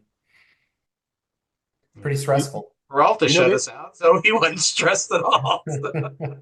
There is a team that we didn't mention tonight, and they're the only top 5 ERA and top 5 runs per game. Oh, The Detroit Tigers. oh, they're good. Yeah, The yes. Tigers are 2.96 team ERA, Yeah. and they are scoring. The Tigers are 5.11 runs a game. Okay. Just over 5 runs a Yeah. game with under 3 ERA. And you got Scooble, the ace of that staff. Flaherty's back. Yeah, I don't pay as much attention to the American League, and I know I should pay more, but yeah, I know we're a little National League centric here. I think they got a little voodoo There are magic some going. good teams in the American League. There are some good teams. Yeah, but not a lot of great teams. There's definitely more good teams in the NL, I feel like. Yeah, yes, I agree. It's like 6 or 7 really good teams. So But we do need to wrap this up. Jim, thank you for joining us again. You're the thanks man, for the Jim. invite. I told JJ, Anytime. if JJ can't make it, I want you to co-host. So Hey, glad You're to well prepared, ride bro. the pine, but come off the bench anytime. Hey, Hosea Kendo, man. The Yeah. secret weapon. If any comparisons to the secret weapon, I'll take. So. I go farther back. My favorite Cardinal pinch hitter was Steve Braun. Oh yeah, he was good. Yeah, Yeah, Roddy. showing your age a little there, Steve Yeah. Braun. Yes, But not Dane Orge. Minnesota. I thought it was going to be Dane Orge, maybe. But Smokey Burgess, yeah, all those old pinch hitters, I know them. So, all right, well, thank you, Jim. We appreciate Thank you, sir. Hey, thank you guys. Have a great week. You Take too. care. Thank you to Jim Turner for being our guest. Great, very prepared, and like I said, JJ needs to take some time off. If he gets fired again or whatever, Jim, I'm gonna give you a call, and see if you can fill in. I've got the score 1988 Major League Baseball. I've Cards, got trivia cards, photo quality. Oh, hey. I have the Heritage, which I've grown. I love these current players and the old style cards. But it's 2024 Heritage. And it's got Yamamoto right there on the front of the pack. That is right the there. biggest baseball I've ever seen. Oh, that's what they look when you're Juan Soto, that or Aaron Judge, that's how the ball looks coming in. Right Oh there. yeah, there you go. All right, I'll go first. All right. I'm gonna say one Hall of Famer. I'm not feeling confident. I'm going to say no Hall of Famers. Oh, None whatsoever. None. all And even if I get one, I'm going to kick him out of the Hall of Fame. right. Be right. I'll be Terrell Bates. Oh, um, you met this guy, former Cardinal, former Met, wonderful base stealer, Vinny Coleman. Oh, yeah, Vince Van Gogh. Nice guy. He's going to be back down there in Caledonia coming up this one of these months coming up. Awesome. Yes. Well, here's your Hall of Famer, shortstop for the Reds, Barry Larkin. Yeah. Outstanding player. He probably could have won some more gold gloves, but Ozzy was holding, Ozzy was the name, and he got Oh, probably he two or was a three. jerk. He kept hogging all the gold Hogging gloves. them all. That's right. Uh, this guy, not only was he a very, very good player, he is great on pasta, Alfredo Griffin. Ah, yes. Chef Boyardee. Yeah. Oh, outfielder for the Detroit Tigers, good fourth outfielder, John Grubb. I remember him. Yeah. Yeah. Dr. Longball for the Chicago White Sox also played. No, this is where he's with the Yankees. Also played for the White Sox. Dan Pasqua. Yes, I remember that guy. Oh my gosh. In an Oakland A's uniform, former Astro, former Cardinal, Joaquin Andujar. Oh, one tough Dominican. Uh, Yes. do you remember Fulton County Stadium, April 8th, 1974? Aaron breaks Babe's record. Yes, I do. I Yes. remember it. Those two guys came out of the stand and ran with Hank. This guy's in the Cardinal Hall of Fame. One of my favorite Cardinals of all time, Bob Forsch. Two no hitters. Bob Forsch, yes. That's right. Uh, World Series hero for the Twins in '91, I believe it was, Gene Larkin.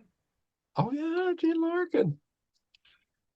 Former Cub, former Padre. I think he played for the Yankees too. He bounced around, played for the White Sox, Padres, Cubs. Yeah. Luis Salazar. Oh, yes, I remember with the Padres more than any other team. Luis Salad Bar. This guy was a really good pitcher. He pitched for the Royals, pitched for the Reds, and he also pitched a little bit for the Cubs. Danny Jackson. Yes. Yeah. He had one big year. Was it Cincinnati? Seemed like he beat us up. Yeah. After he went to Cincinnati, and he had 1 year where he won like 22, 23 games. Oh, yeah, he was good. Yeah. He was good in the World Series. World Series year for the cut for the 14 and 12 that year. Looks like a former Brewer, Chuck Krim. I don't remember him. I I don't remember Chuck. I don't think this guy ever. I don't think. Yeah, they threw one in to keep us honest. Former Pirate, former White Sox, John Cangelosi. Good Yeah, base. yeah. Tough guy. He was a fiery little fella. See, I wish they would have some of these older cards don't have the stolen base. You could steal some bases. So, former Detroit pitcher, really good pitcher, pitched on their World Series team, Dan Petrie. Oh, yes, yes. I think he was the second pitcher behind Morris in those years. Yeah, he pitched second in that rotation. Former Astro who had a great rookie year and then fell off the face of the earth, but I always remember him because he had written into his contract he got like 500 things of Jello. Really? Odd guy, Charlie Kerfeld. Oh, yeah. He wore a Jetson shirt underneath his uniform. Yes, he did. Yes. The man who made one of the best barehanded catches ever, Kevin Mitchell. Yes, against us. Yeah. Rookie prospect, former Met, former Cardinal. I always liked this guy, Greg Jeffries.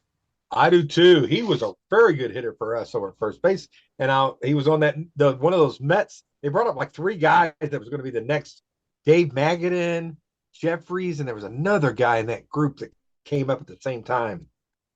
Was that Kevin Elster? Was he in that group? I think it was Elster. Very good, Vince. Oh, rookie sluggers for the A's, Mark McGuire, and for the Tigers, Matt Noakes. You know, Noakes had a few good years there. Yeah. And I remember Chris Berman's name for him was Matt No Noakes. Like no nukes. Yeah, Jackson Brown. Rookie prospect for the 1988 Pirates, Vincente Palacios. I remember the name. I couldn't tell you a lot about it. I got his autograph after a game one time. Oh, really? Yep. Cool. Yeah. So we had one Hall of Famer. You win, I lose. I have I have Alan Ginter. I got 3 postcard size cards I was going to show off first. I just picked them up this week. I love the old school style, but here's Bobby Witt Jr. I like that. There he is. And the back of the cards has that like old writing on it. When you buy a whole box, sometimes there's the giveaways in there. A guy I'm really big on, Jason Dominguez from the Yankees. There he is right there. And a guy you may have heard of, Ohtani with the Dodgers. Right there he is. So anything with Ohtani, I kind of pick up if it's something unusual. And my pack of heritage cards, Vince, it seems like when we mention a guy, they show up in the baseball cards, but the one and only left-handed Chris Sale right there. There he is. There he is right there. And he had like a rejuvenation last year. What a year he had. A Kansas City Royal Matt Sauer. I don't know this guy, to be honest with you. But I like the 75 look of those 75 cards. Oh, this guy, man, a big part of the Dodgers. He just gets better and better. Tarasco Hernandez with the Dodgers right there. All righty. All right. Orion Perkin. See if you can make heads or tails of that name. Orion Perkin. I think that's pronounced Bob Smith. Bob Smith. He just wanted to get noticed. Yeah. All right. White Sox pitcher. And Vince, I don't know many White Sox players these days. They come and go, but Jordan Leisure right there. That's the one reason they don't win. They're leisure. They're not out there. Yeah. Center fielder for the Astros. Well, not anymore. Altuve's out in the outfield somewhere. But Chaz McCormick right there. Very good player. Very good player. I thought him and Tucker were going to be with the Astros for a long time. That shows you what I know. Oh, Red Sox catcher who beat my Razorbacks in the College World Series, hit a grand slam to beat my Razorbacks in the World Series. Connor Wong right there. And his brother used to play for the Cardinals and the Brewers. Colton Wong. Tear that card up. No, I wish him all the best. It's over, but man, that did hurt. And Sean Manaea with the Mets. There we go. Sean Manaea. And finally, Washington National, Trey Lipscomb. I do not know this cat. Right I don't either. There he is. So maybe some future stars one day we'll be talking about, hey, remember that time you had a Trey Lipscomb card? So there it is, ladies and gentlemen. My heritage pack. Well, JJ, I hope you have a good week. You too, sir. And your Cubbies. I hope your Cardinals do well. We don't play each other for a while yet. We're still on friendly terms. That's right. That's right. But then when we play each other, we're gonna be. We'll have to have a bet too. We'll have some sort of bet. I have to buy you a pizza, or you have to buy me a pizza, or something. Okay, that'll work. I can afford that. My friend who's a Giants fan, she texted me today something about the game, and I said, yeah. I said we should make a bet on tonight's game. How about $1 million? No, I said I really don't have that kind of assets anyway. She said, well, I'm a teacher, so I don't either. So oh yeah, I like whenever I have friends who, when I'm playing their team, Oh yeah, it's fun. yeah, especially when we win. Oh So, well, it's always better when you win. Yes, sir. all right, well, JJ, you have a good one, okay? All right, Vince, you take care, sir.